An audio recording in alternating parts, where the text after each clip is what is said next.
本港有內地輸入勞工話，經找換店匯款到內地銀行，被懷疑係洗黑錢，資金被凍結。有立法會議員希望當局向輸入勞工宣傳，使用正規渠道安全匯款。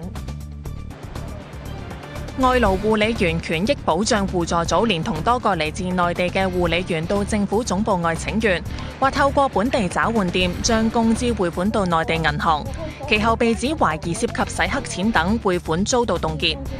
有護理員未能夠追翻5萬蚊，已經向海關等求助。海關報案咗之後呢，佢就話因為找換店都已經係結業咗啦，咁所以就建議我哋去小額嗰度去追討咯。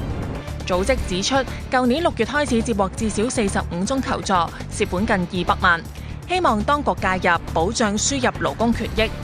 有立法會議員認為，政府應該加強宣傳，循正規渠道匯款。因為護理員工作時間好長，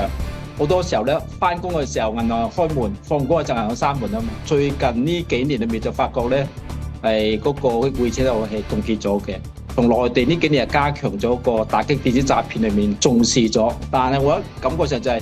好多嘅護理裏面咧，對資訊唔係好了解。佢話金管局最快今年中推出轉數快跨境小額轉帳至內地銀行戶口，期望可以方便輸入勞工匯款。